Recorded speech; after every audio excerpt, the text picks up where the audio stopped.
Hello friends, welcome back to my YouTube channel Diamond Classes. तो आज हम लोग पढ़ने वाले हैं फ्रैक्शन। तो फ्रैक्शन का मतलब होता है भिन्न।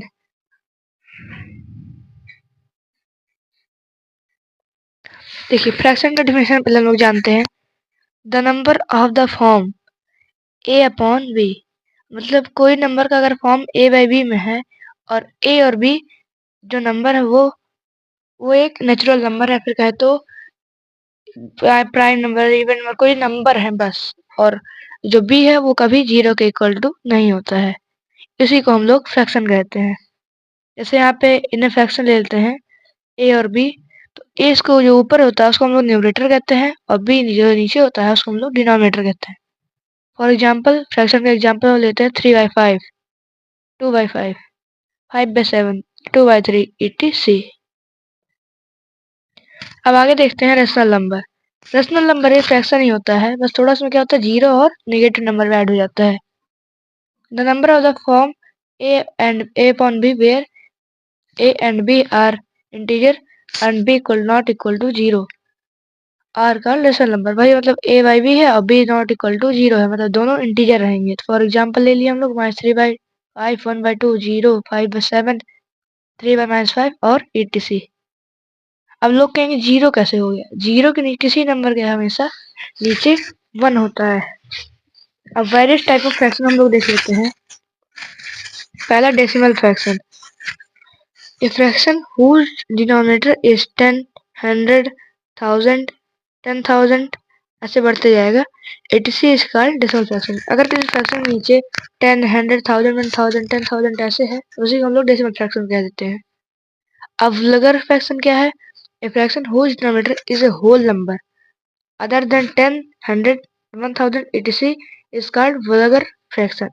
अब हम लोग पढ़े डेसिमल जिसके नीचे 100, 10, ये सब 0 0 आ जाए। अब लेकिन वो और क्या होगा जो बचेगा उसी को हम लोग वल्गर फ्रैक्शन कह देते हैं। अब आगे देखते हैं simple fraction. A fraction whose both the term are integer is called a simple fraction. एक ऐसा फ्रैक्शन जिसके दोनों टर्म इंटीजर हो उसी को हम लोग सिंपल फ्रैक्शन कहते हैं। जैसे 3/8, -5/70, 70/-53 etc। चौथा पढ़ेंगे कॉम्प्लेक्स फ्रैक्शन। कॉम्प्लेक्स फ्रैक्शन क्या होता है? A fraction whose numerator or denominator or both are fractional number is called complex fraction।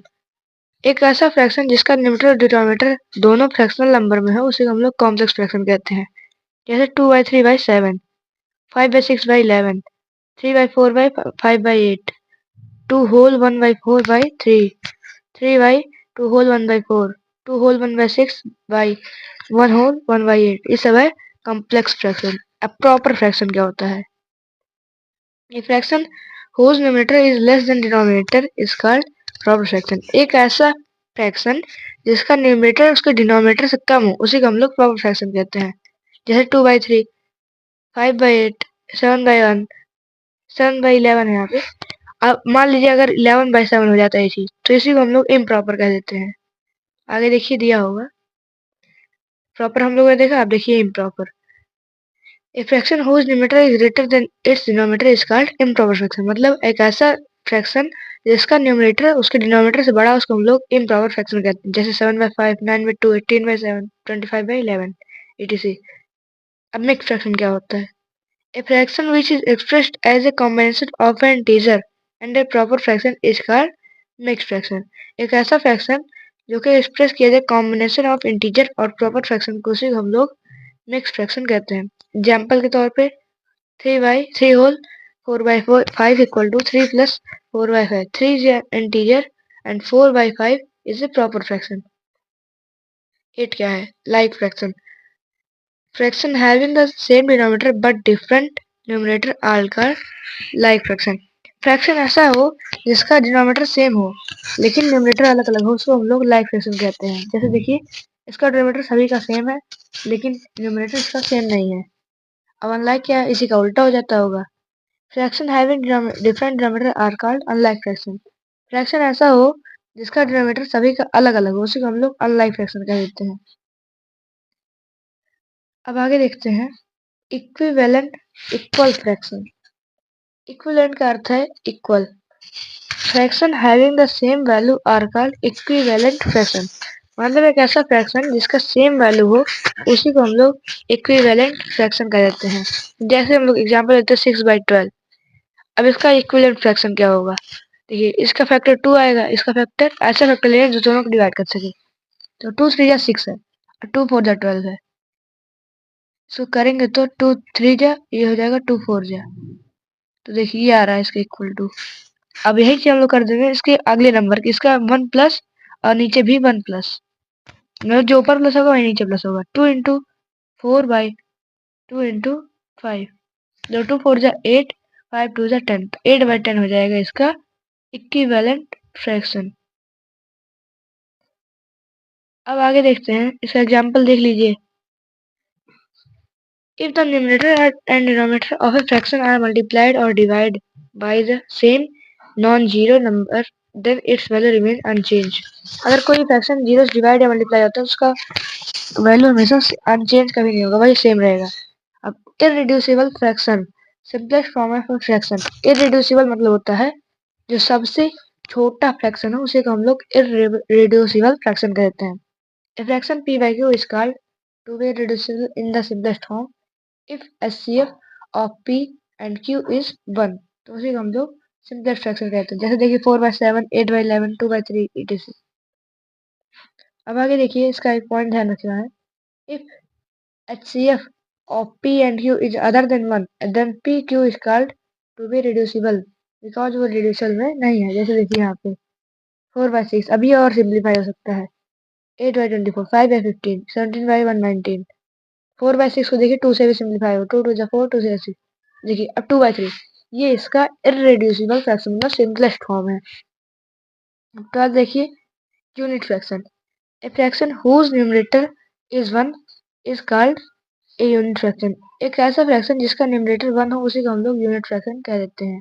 Example देखिए 1/8, 1/7, 1/16, 1/22 etc। अब देखिए कंपेयरिंग फ्रैक्शन क्या होता है। Let P Y Q and R Y S be to the given fraction. हम लोग ले लेते हैं पी वाई क्यू और आर वाई एस को फ्रैक्शन के तौर पे। Then 3 cases arrive. इसका 3 केस होगा कि P Y Q Q Y R से आर वाई एस से बड़ा होगा। और एक केस होगा इसका, ये नंबर इसके इक्वल होगा, P Y Q equal to R Y S.